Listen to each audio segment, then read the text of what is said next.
जय हिंद। स्वागत है आप सभी का आपके अपने YouTube चैनल अमृत एकेडमी पे। हम लोग अपना सीटेट पेपर 2 के लिए मैथ और साइंस की प्रिपरेशन कर रहे हैं, जो कि सीटेट दिसंबर के टारगेट करके, ठीक है। और अभी तक हम लोगों ने मैथ में अपना एक चैप्टर कंप्लीट कर लिया है। आज ये आपका साइंस का पहला चैप्टर है, जो कि फोर्स एंड प्रेशर का है, ठीक है।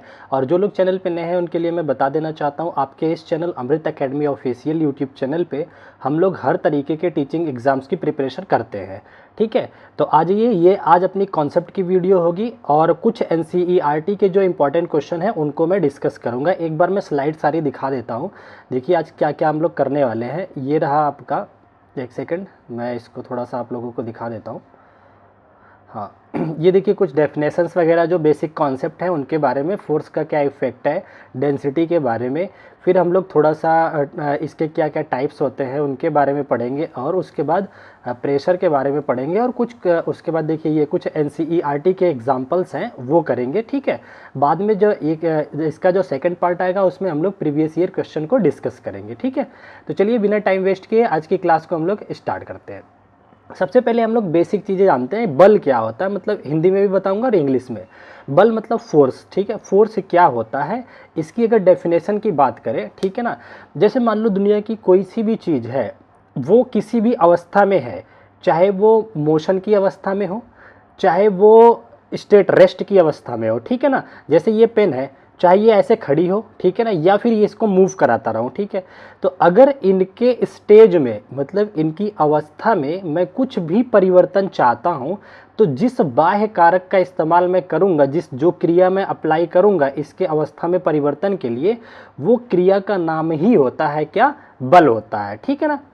जैसे देखो ये आपकी पेन है, ये अभी एकदम स्टेबल स्टेट में है। अगर मैं इसको इस तरह से मूव करा दिया, ठीक है ना, तो अब मैंने ये जो काम किया है ना, इस पे जो ये क्रिया अप्लाई हुई, इस क्रिया का ही नाम क्या हुआ, आपका बल हो गया। क्योंकि इस क्रिया की वजह से इसकी अवस्था मतलब जिस कंडीशन में थी उसमें चेंजेस आए हैं, ठीक है।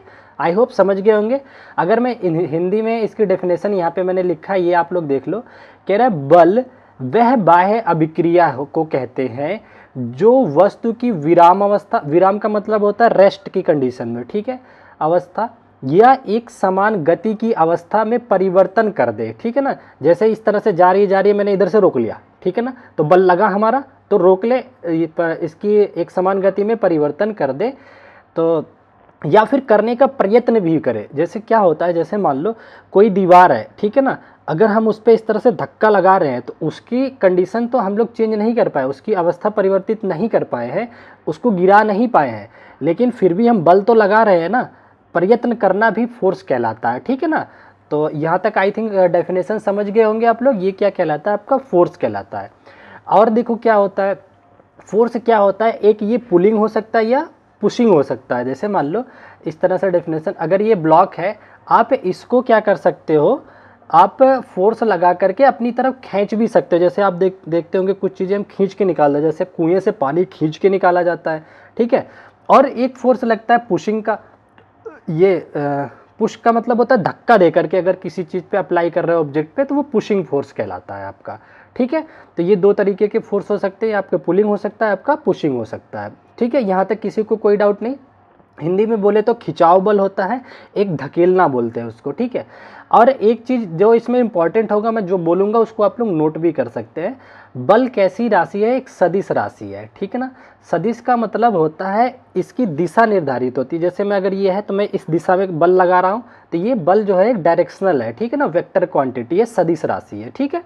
और राशियाँ दो तरीके की होती हैं, एक स्केलर होती है और एक आपका वेक्टर होती है। स्केलर का मतलब होता है जिसमें केवल न्यूमेरिक वैल्यू हो, जिसमें डायरेक्शन की बात ना की गई हो, वो अदिश या स्केलर बोलते हैं उसे। वेक्टर वो होते हैं जिसमें दिशा की भी बात की गई हो, ठीक है। यहाँ समझ गए। दूसरा एक क्वेश्चन यहाँ से बनता है कि बल का मात्रक क्या होता है। तो बल का जो एसआई मात्रक होता है वो न्यूटन होता है, ये बात याद रखोगे, ठीक। और जो लोग को इंग्लिश में देखना है, यहाँ पे देखिए मैंने डेफिनेशंस लगा रखी है, आप लोग पढ़ सकते हैं, मैंने समझा दिया आपको। देखिए मैं जल्दी जल्दी पढ़ देता हूँ। फोर्स क्या है, अब पुश आर पुल, खींचना या धक्का देना, acting on a body is called the force. Simple सी डेफिनेशन हो गया। ये living and non living things can apply force, दोनों अप्लाई कर सकते हैं, लिविंग और वस्तु और नॉन लिविंग भी अप्लाई कर सकते हैं, ठीक है।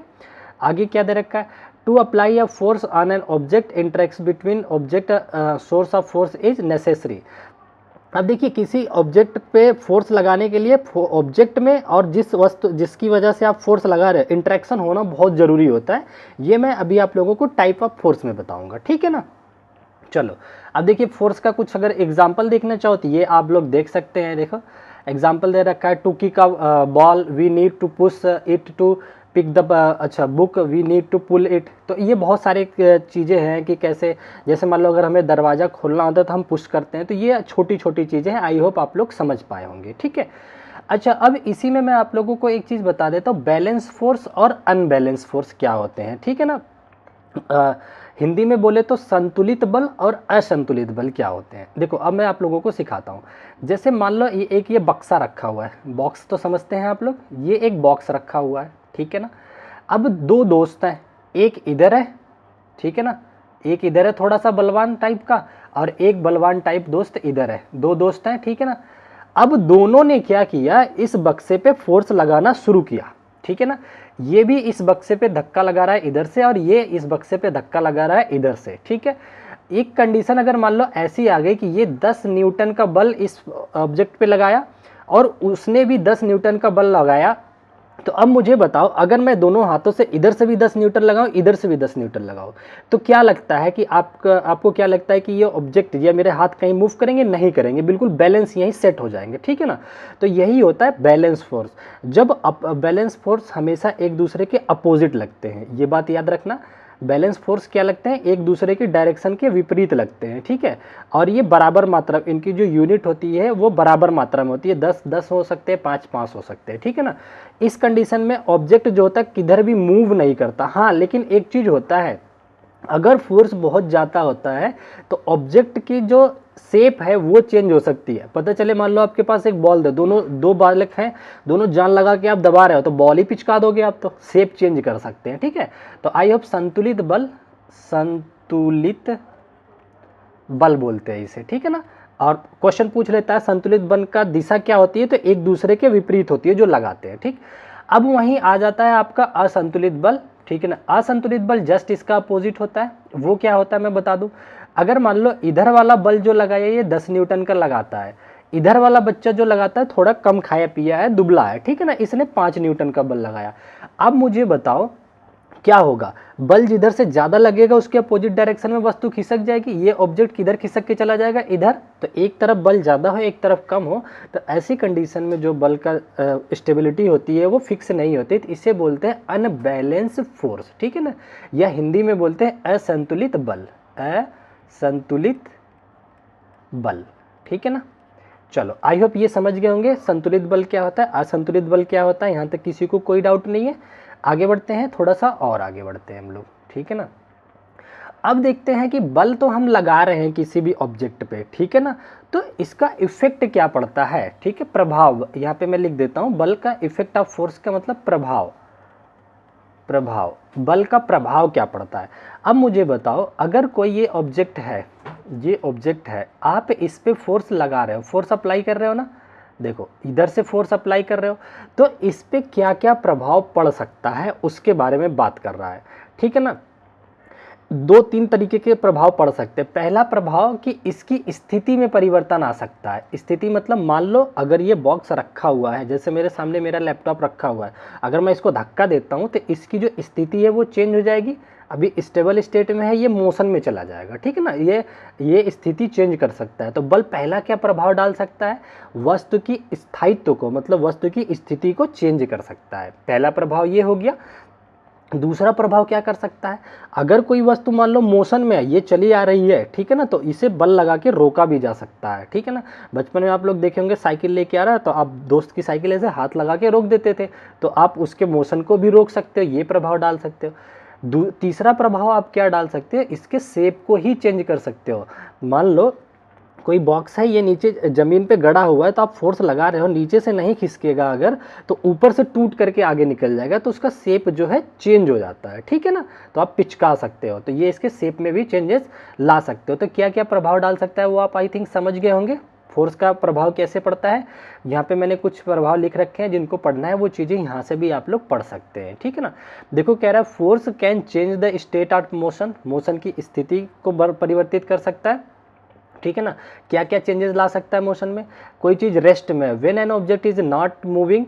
अच्छा, रेस्ट पोजीशन क्या होता है, संतुलित अवस्था, जब कोई चीज़ मूव नहीं कर रही है तो अस्थायित्व में होगी, स्थिति में होगी, ठीक है ना। स्टेशनरी भी उसको बोला जाता है, ठीक है। The state of rest is for example a ball or book kept on the table. ये तो बच्चों वाली डेफिनेशन होगी, आई थिंक ये सब आप चीज़ें समझ गए होंगे मैं क्या कहना चाह रहा हूँ। रेस्ट का मतलब है ये यहाँ पे रखा हुआ है तो ये अभी रेस्ट में है, ठीक है ना, ये यूँ मूव कर रहा है तो ये मोशन में है, ठीक। तो यहाँ तक कोई डाउट नहीं होना चाहिए। अच्छा, अब मोशन तो समझ गए होंगे, समय के साथ परिवर्तन मोशन वाले चैप्टर में डिटेल में पढ़ाऊंगा उस चीज़ों को, ठीक है। यहाँ पे लिखा हुआ है a moving object call in the state of motion. अगर कोई ऑब्जेक्ट मूव करते हुए चल रहा है तो उसे मोशन कहा जाता है, ठीक है ना।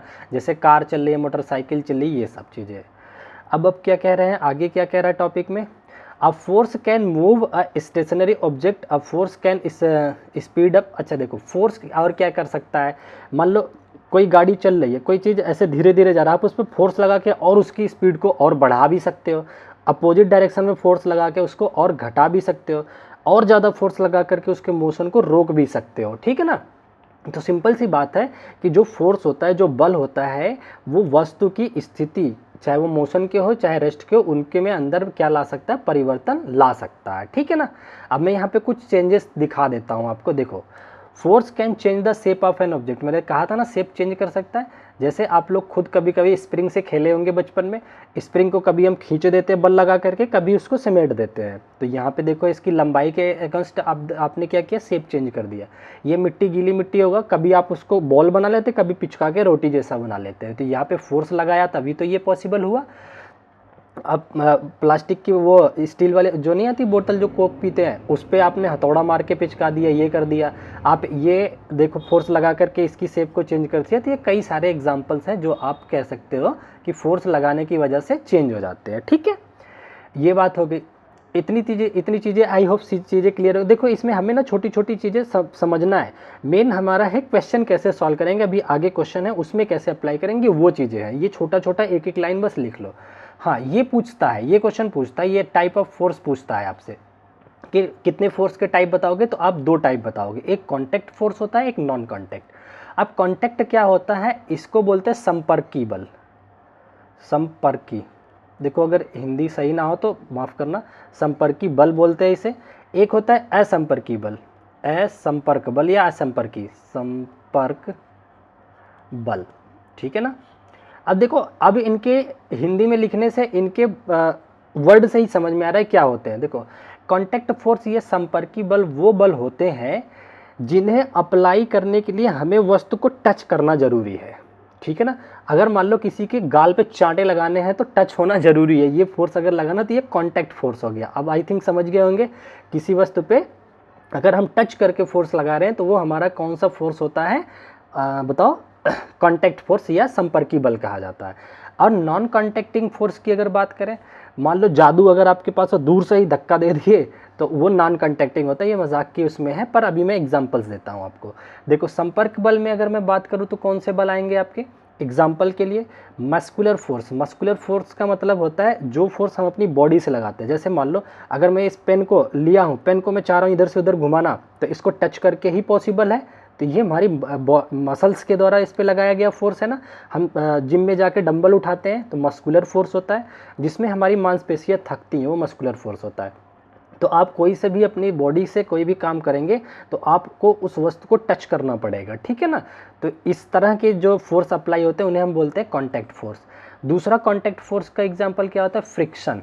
फ्रिक्शन को हिंदी में बोलते हैं घर्षण, ठीक है ना। इसका एक चैप्टर पूरा लूँगा मैं, अभी तो मैं थोड़ा, ये इसके एग्जाम्पल है।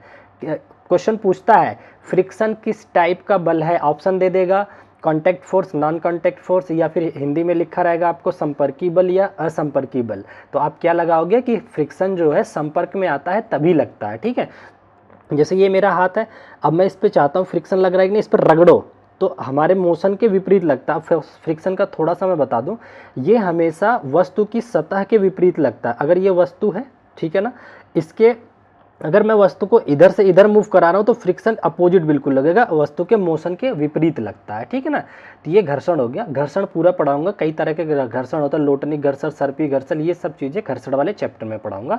तो अभी आपको क्या याद रखना है, कॉन्टैक्ट फोर्स में वस्तु कॉन्टैक्ट में आनी चाहिए। एग्जाम्पल याद रखोगे, मस्कुलर हो गया आपका, फ्रिक्शन हो गया, ठीक है। अब आ जाते हैं असंपर्क बल, नॉन कॉन्टैक्ट फोर्स। जैसे देखो चुंबक को आप बिना सटाए दूर से ही चुंबक जो है खींच लेता है लोहे से बनी वस्तु को, तो वो बिना संपर्क में आए खींच रहा है, तो उसको बोलते हैं नॉन कॉन्टैक्ट फोर्स। ये मैग्नेट होता है, मैग्नेटिक फोर्स, या इसी को बोलते हैं चुंबकीय बल, चुंबकीय बल, ठीक है ना। तो ये किस में आता है, नॉन कॉन्टैक्टिव फोर्स। आपको डायरेक्ट दे देगा कि चुंबकीय बल किसका एग्जाम्पल है, ऑप्शन में दिया रहेगा संपर्क, असंपर्क, इसमें से कोई नहीं, इस तरह से तो आप लगाओगे कि ये नॉन कॉन्टैक्टिंग फोर्स है, असंपर्क बल है, ठीक है ना। दूसरा ग्रेविटेशनल फोर्स। ग्रेविटेशनल का मतलब देखो, अर्थ खींच रही है, मैं यहाँ से पेन छोड़ूंगा तब भी गिर जाएगा, ये डिजिटल पेन है टूट जाएगा यहाँ से छोड़ूंगा तब भी ये नीचे गिर जाएगा, संपर्क में आए बिना ही खींच ले रहा है, तो ये भी किसका, गुरुत्व बल, इसको हिंदी में बोलते हैं गुरुत्व बल, गुरुत्व बल, ठीक है ना। तो ये भी एक नॉन कॉन्टैक्टिंग फोर्स है। तो ये इंपॉर्टेंट है, दोनों आपको याद रखना है। कॉन्टैक्ट फोर्स कौन से होते हैं, नॉन कॉन्टैक्टिंग फोर्स कौन से होते हैं, संपर्की, असंपर्की, ठीक है। तो बल के रेफरेंस में हमें इतने टॉपिक पढ़ने थे, और एक फार्मूला याद रख लो बल का, पूछ लेता है, F इक्वल टू होता है ma, जहाँ पे आप F जो होता है फोर्स को बताता है, m बताता है मास को, ठीक है ना, और a आपका होता है एक्सीलरेशन। और ये मोशन वाले चैप्टर में एक्सीलरेशन को डिटेल में बताऊंगा, इसको हिंदी में त्वरण बोलते हैं, ठीक है। तो छोटी छोटी चीज़ें याद रखोगे। तो आई थिंक बल वाले चैप्टर में, फोर्स में किसी को कोई डाउट नहीं होगा, ठीक है। अब हम लोग बात कर लेते हैं अपने प्रेशर का। प्रेशर को हिंदी में बोलते हैं दाब, ठीक है ना। जब बल पता चल गया तो आप दाब को भी सीख सकते हो। दाब क्या होता है, जैसे ये रहा बल, ये रहा कोई क्षेत्रफल हमारा एरिया, इस पे अगर हम कुछ मास से इसे दबाएं, तो ये जो नीचे दबा रहे हैं ना वजन की वजह से, तो यही बोलते हैं फोर्स। तो फोर्स क्या होता है, P इज इक्वल टू होता है F/A। F क्या है यहाँ पे, फोर्स है, ठीक है। जो दबाव होता है, प्रेशर बराबर होता है बल बटा क्षेत्रफल, वस्तु का क्षेत्रफल जिस पे वो लगा रहे हो, ठीक है। तो प्रेशर इज इक्वल टू फोर्स/एरिया हो गया। अच्छा, अब अगर हम इसकी यूनिट की बात करें तो बताओ क्या होगा प्रेशर की यूनिट। तो देखो फोर्स की यूनिट हो गई आपकी न्यूटन, नीचे एरिया की यूनिट क्या होती है, मीटर स्क्वायर। तो प्रेशर या दाब की यूनिट सीधा सीधा न्यूटन पर मीटर स्क्वायर, या फिर इसको इस तरह से भी इसको ऊपर ले जाके -2 पावर कर सकते हैं आप, ठीक है। एक भाषा में और पूछ लेता है, इसका दूसरा नाम पास्कल भी बोलते हैं। तो पास्कल क्या होता है, दबाव का मात्रक है, दाब का पास्कल, और ये किसके बराबर होता है, तो न्यूटन प्रति मीटर स्क्वायर के बराबर होता है। ये भी आप बात याद रखोगे, ठीक है। अब देखो एक चीज़ ये है, F is equal to, sorry pressure हम पढ़ा रहे हैं ना, रुक जाओ।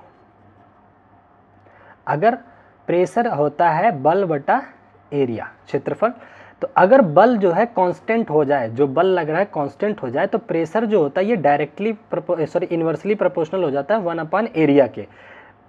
इन्वर्सली प्रोपोर्शनल का मतलब होता है व्युत्क्रमानुपाती, हिंदी में समझो, जो दबाव होता है क्षेत्रफल के व्युत्क्रमानुपाती होता है। इसका क्या मतलब हुआ, जितना अधिक क्षेत्रफल होगा दाब उतना कम लगेगा। देखो ये रहा प्रेशर, मैंने बोला ना, अगर आप किसी वस्तु पे दाब ज़्यादा चाहते हैं तो आपको उसकी एरिया कम करनी पड़ेगी। आप चाहते हैं दाब कम लगे तो एरिया ज़्यादा कर दो। इसका मैं रियल लाइफ एग्जांपल बताता हूँ। आप लोगों ने देखा होगा चाकू में धार लगाई जाती है, पतली की जाती है, क्यों, ताकि प्रेशर ज़्यादा लगे। चाकू जितना पतला रहेगा, एरिया कम हो गया पतला होने से, दबाव उससे ज़्यादा लगेगा, वो किसी वस्तु को आसानी से काट देता है, ठीक है। क्वेश्चन पूछा जाता है, बच्चे जो हम लोग स्कूल जाते थे जब, तो चौड़ी पट्टी का ये बैग टांग के ले जाते थे। तो इसकी पट्टी चौड़ी क्यों करते हैं, क्योंकि एरिया बढ़ गया। जब एरिया बढ़ेगा तो ये फार्मूला क्या कहता है कि दाब कम लगेगा, तो हमारे कंधे पे जो दबाव आएगा वो कम आएगा, ठीक है ना। तो इसका ये मतलब होता है, तो ये बात आप याद रखोगे, इसी तरह से क्वेश्चन भी बनता है, ठीक है। तो आई होप प्रेशर समझ गए होंगे, दाब क्या होता है, और सीधा सीधा हमें तो क्वेश्चन की बात करना है, ये बेसिक समझ होनी चाहिए, कॉन्सेप्ट क्लियर होना चाहिए। अच्छा, मैं थोड़ा सा डेंसिटी की भी बात कर लेता हूँ। एक क्वेश्चन बनता है, बहुत फ्रिक्वेंटली पूछा जाता है, ये रहा कि कोई वस्तु किसी द्रव में डूबती क्यों है, ठीक है ना। पानी में क्यों कोई वस्तु क्यों डूब जाती है, या हम लोग जाते हैं पानी में तो क्यों डूब जाते हैं। एक सेकेंड रुक जाइए, हाँ ये रहा।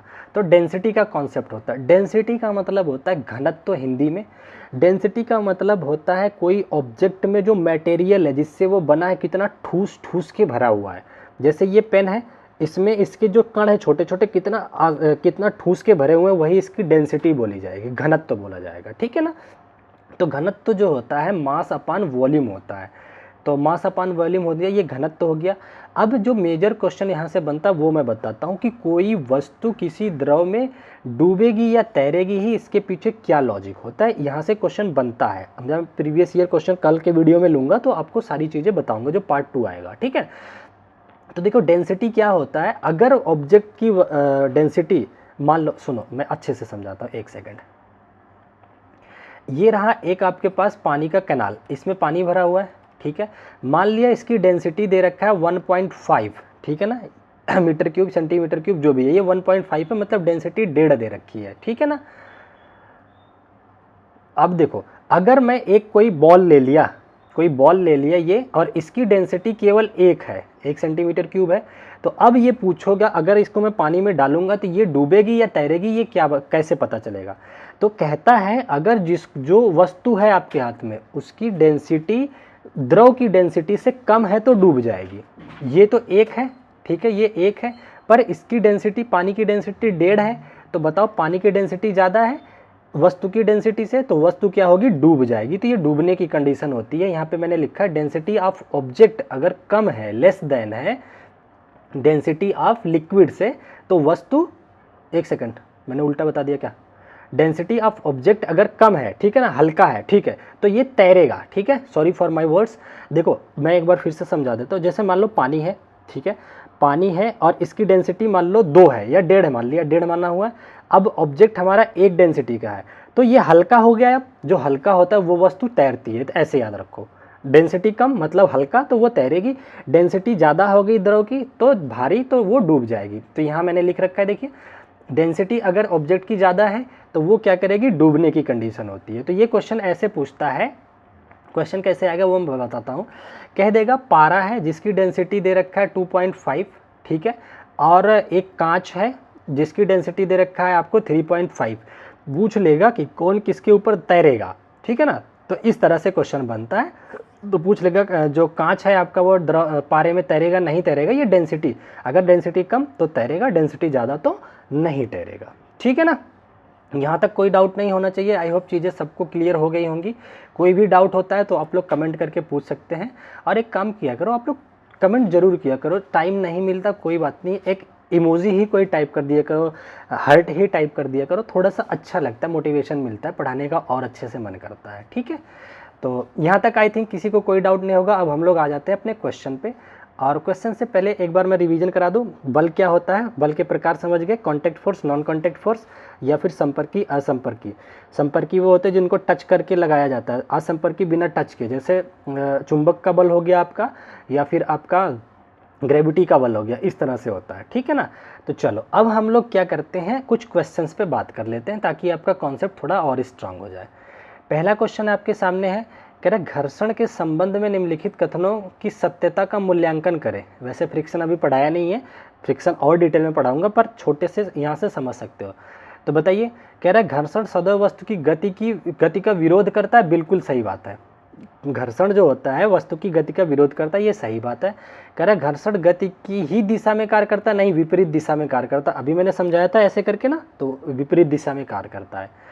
कह रहे घर्षण एक प्रकार का असंपर्क बल है। देखो क्वेश्चन आ गया, मैंने क्या पढ़ाया, घर्षण या फ्रिक्शन कैसा बल होता है, संपर्क का एग्जाम्पल है, असंपर्क नहीं है, तो ये भी गलत हो गया।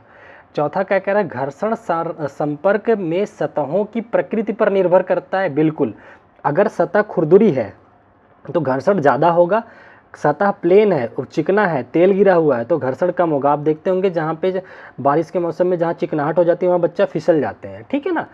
तो क्या कह रहा है, घर्षण संपर्क सतहों की प्रकृति पर निर्भर करता है, ये भी सही है। तो आपका ए और डी सही हो जाएगा, ए और डी तीसरे ऑप्शन पे है, करेक्ट हो जाएगा।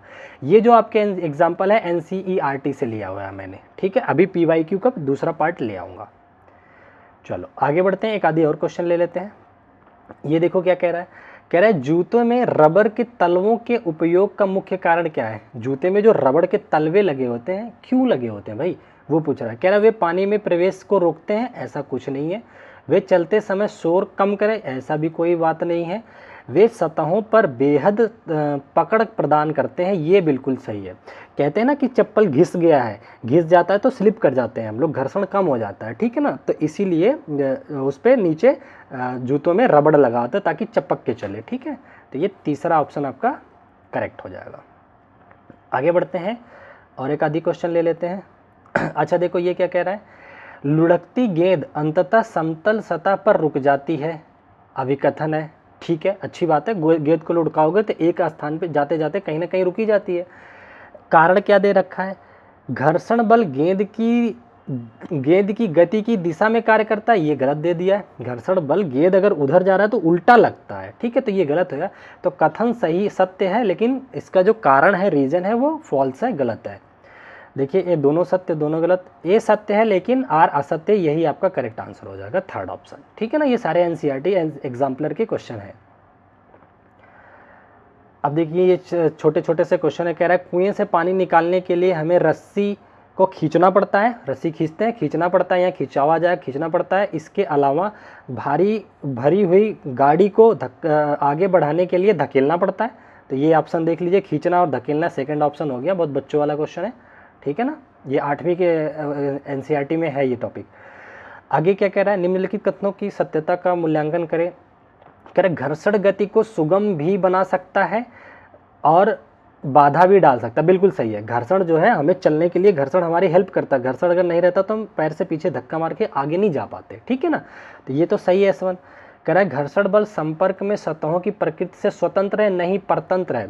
सतह पे डिपेंड कर, स्वतंत्र का मतलब होता है कि सतह पे डिपेंड ही ना करे, तो जो घर्षण होता है सतह पे डिपेंड करता है, तो ये गलत हो गया। कह रहा है चलने और गाड़ी चलाने जैसी गतिविधियों के लिए घर्षण आवश्यक है, बिल्कुल आवश्यक है, तभी हम चल पाते हैं, पेन से लिख पाते हैं फ्रिक्शन की वजह से, ठीक है। तो S1 सही है, S2 गलत है, S3 सही है। देखो कहाँ है ये ऑप्शन, S2 सत्य है, S3 ये रहा, S1 और S3 दोनों सत्य हैं, S2 जो है असत्य है, यही सेकंड ऑप्शन आपका करेक्ट हो जाएगा, ठीक है। इसका मैं इंग्लिश लैंग्वेज नहीं ले पाया था, कोशिश करूँगा नेक्स्ट टाइम से ये इंग्लिश में भी रहेगा आपके सामने। अच्छा अगला क्वेश्चन देख लेते हैं। कह रहे निम्नलिखित कथनों का मूल्यांकन करें और सही विकल्प चुनें। S1 दे रखा है, गुरुत्वाकर्षण बल, अच्छा गुरुत्वाकर्षण एक बल है जो वस्तु को पृथ्वी की ओर आकर्षित करता है, बिल्कुल सही बात है। चुंबकीय बल बिना प्रत्यक्ष संपर्क के भी दूसरी वस्तु को, ये देखिए नॉन कॉन्टैक्टिंग फोर्स का उदाहरण है, चुंबकीय बल बताया मैंने ना, यही कह रहा है चुंबकीय बल बिना प्रत्यक्ष मतलब सच में संपर्क में आए बिना भी दूसरी पर कार्य कर सकता है, ये भी सही बात है, ठीक है। तीसरा कह रहा है घर्षण बल सदैव गति की दिशा में कार्य करता है, फिर वही गलत बात बोल दिया इसने, दिशा में नहीं करता, विपरीत दिशा में करता है। कह रहा है स्थिर विद्युत बल एक प्रकार का संपर्क बल है, विद्युत बल भी असंपर्की बल होता है। अब ये वायर है, इसमें करंट जा रहा है ना, आप इतनी दूर रहोगे तब भी वो आपको खींच लेगा, ठीक है ना। तो पहला दूसरा सही है, तीसरा चौथा गलत है। S1 S2 सत्य है, S3 और S4 असत्य, पहला ही ऑप्शन इसका करेक्ट ऑप्शन हो जाता है, ठीक है ना। चलो यहाँ तक कोई दिक्कत नहीं है, अगर किसी को कोई डाउट आता है तो आप लोग कमेंट करके पूछ सकते हैं। अगला क्वेश्चन क्या कह रहा है, निम्नलिखित कथनों को पढ़ें और उनकी सत्यता निर्धारित करें। बल किसी गतिशील वस्तु की दिशा बदल सकता है, बिल्कुल गतिशील है, और धक्का दे दो और तेज हो जाएगा, उधर से आके रोक दो कम हो जाएगा। कह रहा है बल केवल शारीरिक संपर्क के माध्यम से ही लगाया जा सकता है, नहीं भैया, चुंबक वाला बल बिना संपर्क में आए नॉन कॉन्टैक्टिंग भी लगता है, तो ये गलत हो गया, पहला केवल सही है, S1 सही है, S1 सत्य, S2 असत्य, सेकंड ऑप्शन इसका करेक्ट ऑप्शन हो जाता है, ठीक है। आगे बढ़ते हैं। अब इसको देख लेते हैं क्या कह रहा है, निम्नलिखित कथनों को पढ़ें और उनकी सत्यता निर्धारित करें। कह रहा है बल किसी गतिशील वस्तु की दिशा बदल सकता है, बिल्कुल बदल सकता है। बल केवल शारीरिक संपर्क के माध्यम से ही लागू होता है, ये गलत, ये तो वही क्वेश्चन आ गया क्या, सेकंड पहला शायद रिपीट हो गया है। चलो ये हो गया। अब देखिए ये लास्ट क्वेश्चन है, ये आप लोगों को मैं होमवर्क देता हूँ, क्वेश्चन एक बार देख लो लास्ट तक, सभी सत्य हैं क्या है। चलो मैं पढ़ देता हूँ क्वेश्चन। कह रहा है बल किसी वस्तु की गति की अवस्था को बदल सकता है, सही बात है। बल केवल वस्तुओं के बीच सीधे संपर्क के माध्यम से कार्य करता है, ये गलत बात है, बिना संपर्क में आए भी करता है। किसी बल की सामर्थ्य उसके परिणाम और दिशा द्वारा व्यक्त की जाती है, तो ये मैंने बोला ना सदिश राशि है, तो ये भी सत्य है आपका। किसी बल की सामर्थ्य उसके परिमाण और दिशा द्वारा व्यक्त किया जाता है। बिल्कुल, तो S1 S3 आपका सत्य है, S1 S3 सत्य, S2 असत्य, यही आंसर हो जाएगा। चलो ये होमवर्क दे रहा था, छोड़ो जाने दो। तो आप लोग इसको देख सकते हैं, देखें और क्वेश्चन है क्या, तो होमवर्क में दे दूँ आप लोगों को। एक सेकंड रुक जाइए। नहीं, ये लास्ट क्वेश्चन ही था अपना। ठीक है, तो आज की वीडियो में हम लोग यहीं तक रखते हैं। हमने देखिए आपको कॉन्सेप्ट सिखा दिया, और कॉन्सेप्ट को एक बार खुद से रिवीजन कर लेना, और हमने आपको एनसीईआरटी के जो 8th क्लास के स्कूल में था उसका एग्जाम्पल भी दे दिया आपको। ठीक है, अब अगली वीडियो में पार्ट 2 में हम लोग कुछ एग्जाम्पल लेंगे जो आपके सीटेड पेपर 2 में प्रीवियस ईयर में आए हैं। ठीक है, तो चलिए यहाँ तक बने अगर रहे हैं तो लाइक और शेयर सब्सक्राइब जरूर करके जाइएगा, और कमेंट जरूर कीजिएगा, थोड़ा सा ही करोगे तो मोटिवेशन बनता है। ठीक है, चलो bye bye, take care, thank you so much, जय हिंद।